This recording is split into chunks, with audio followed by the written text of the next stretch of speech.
Hi, welcome to episode 32 of Got a Story for You. I'm Phil Giunta. Happy holidays. It has been 6 months since our last episode because I just have been extremely busy. I started a new job in the middle of June and have been writing and submitting left and right. And it's been a wonderful results from that because I've had three new stories published this autumn and three more accepted for next year. One of the stories that was published just last month is called Where Do I Begin? And it's featured in this anthology called Beach Secrets by Cat and Mouse Press. Beach Secrets is a result of the ninth annual Rehoboth Beach Reads short story contest, run by Cat and Mouse Press and co sponsored by Browse About Books, the independent bookstore in Rehoboth Beach. In this story, Where Do I Begin? I'll just give you a little summary of it. After a series of tragedies, a middle aged man moves to Rehoboth Beach, Delaware to start a new life. While on his way to a date with a woman he met online, he is haunted by hostile voices that threaten to undermine his confidence, until one voice reminds him that it's never too late to find happiness. I hope you enjoy Where Do I Begin?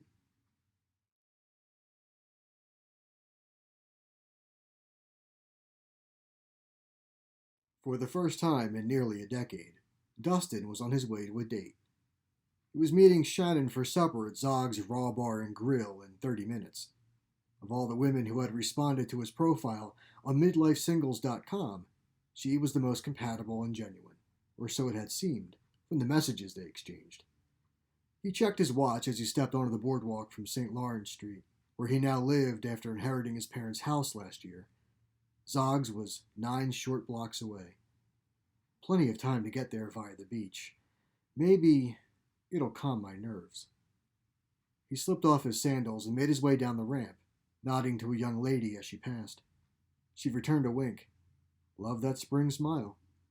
He did a double take at the auburn curls beneath a wide-brimmed sun hat. Jessica. In the blink of an eye, the woman's hair was blonde and straight. Thank you. Enjoy your evening. I'm going to try. You too. It's a whole different life here. Or it could be if I put the past behind me. Despite his anxiety about dating again at 52, Dustin took solace in the briny scent of the early May sea breeze, the churning waves that crashed onto the sand and receded in soothing repetition, and the thin bands of gossamer clouds that striped an otherwise clear sky. In all of his travels, Dustin could count on one hand how many places had brought him peace. The Delaware coast was one of them. Yet that peace was tarnished by the hell he'd gone through to get here. He knew it would take time to heal, to jettison the baggage of his past. But he wanted to move forward sooner rather than later. After all, he wasn't getting any younger. Stop worrying. Shannon's probably nervous too. Not many people reach our age without scars. Just be yourself. By all means, be yourself and show her what a loser you are.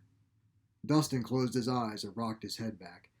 Even a year after their divorce, his ex-wife still occupied space in his head, beating him down with incessant recriminations, just as she had during their marriage.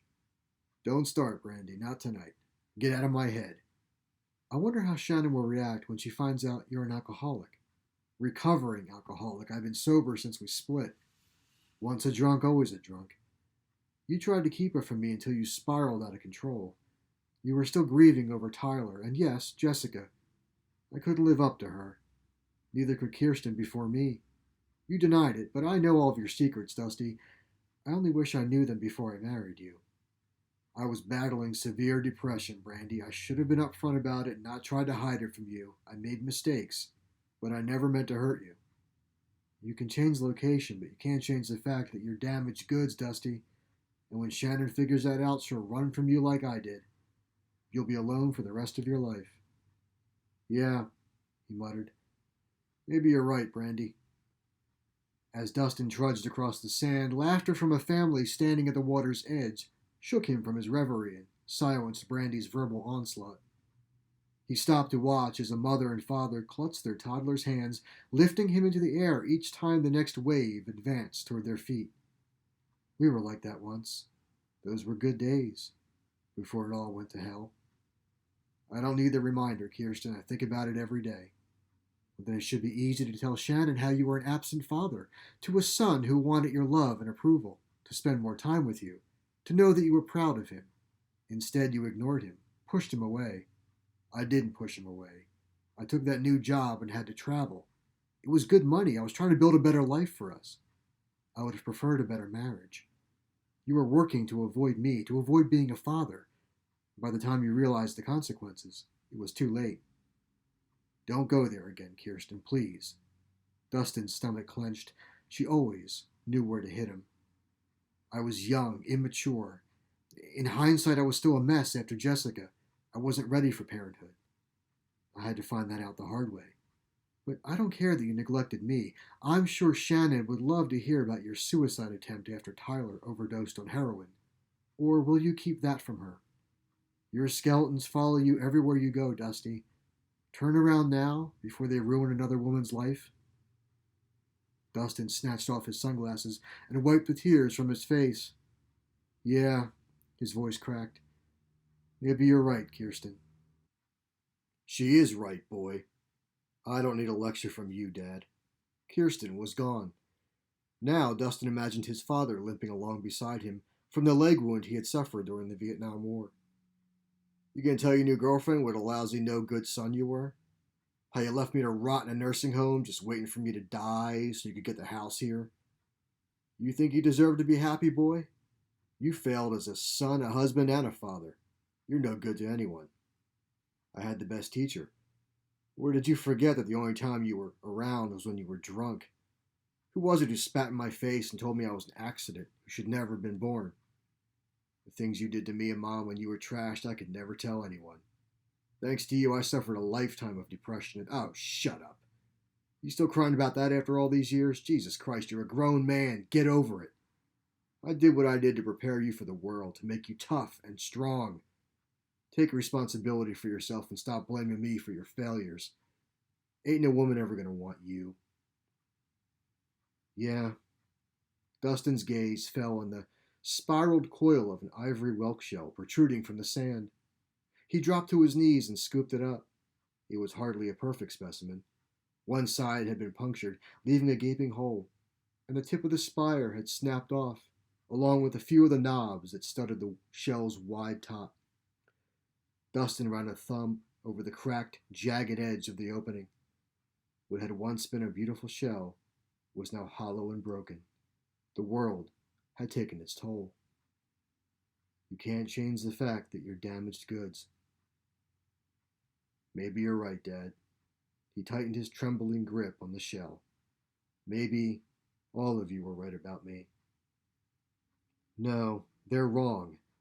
Dusty, you were the most responsible and loyal man I ever knew. You were by my side every minute of my battle with cancer. You took care of me and loved me like no one else in my life. Right up to the end, babe. Right up to the end, Jessica. Dustin's tears were drops on the sand. I never got over losing you. I know.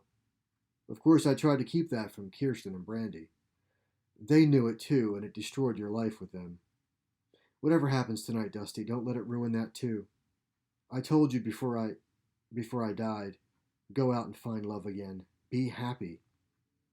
Clearly, I don't know how. In his mind's eye, Jessica knelt before him, the evening sunlight casting a vermilion halo around her auburn curls. Why did you move to Rehoboth? To start fresh, find inner peace, to be near the ocean, the boardwalk, the festive atmosphere. Remember those summer nights when we strolled down Rehoboth Mews to the coffee mill? You would get caramel kiss, and you got toffee crunch. And we would sit outside, listening to the live guitar music under the soft white lights that crisscrossed the alley. We were young and didn't have a worry on earth. I want to feel that way again. You can, Dusty. The ocean, the boardwalk, the coffee shop, they're all still here. You have another chance to be the Dusty I knew, the Dusty I loved. He's still in there. The past can only stop you if you let it. Take it slow with Shannon. Don't dump it all on her at once, but be honest with her. No more secrets. If she's the one for you, it'll work out. You were always the wise one, Jess. Just flash that spring smile. Alone on the beach, Dustin stood and squared his shoulders, drawing himself to his full height. He had a fleeting urge to hurl the shell into the ocean, but thought better of it. Instead, he brushed it off and slipped it into his jacket pocket. For luck.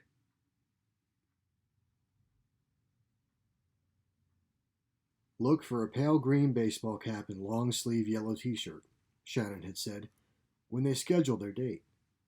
As Dustin passed Zog's outdoor bar and strode into the restaurant, he spotted that exact combination at a booth against the windows. He fiddled with the seashell in his jacket pocket in a feeble attempt to ignore the quivering in his chest. Just be yourself. She was scrolling through her phone as he approached. Hi, Shannon. I hope you weren't waiting long.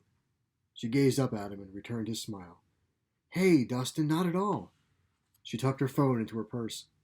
I got here early. I haven't been to Rehoboth in a few years, so I decided to make a day of it.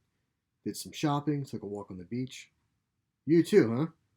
As Dustin slipped off his jacket and slid into the booth, something clattered to the floor. What was that? Shannon ducked beneath the table and emerged a moment later, whelk shell in hand. Dustin chuckled. It's just something I found during my walk on the beach today. She examined it for a moment before handing it to him. Do you collect them? Not really, but for some reason, this one appealed to me. It's seen better days. He shrugged. Maybe that's why. Our waitress is bringing water. I was going to order a Corona, but according to your profile, you don't drink. So I didn't want to do anything inappropriate in case... Dustin raised an eyebrow. What I mean is, my ex-husband was an alcoholic who tried to quit drinking more than once. As much as he tried to control me, he couldn't control himself. I see. Not many people reach our age without scars. After the waitress took their orders, Shannon folded her arms atop the table and leaned forward. So, tell me more about yourself. Beyond the rosy facade we all write in our profiles, I want to know about the real Dustin. The real Dustin. He returned a wry smile and ran a thumb along the seashell's coarse, pitted surface. Where do I begin?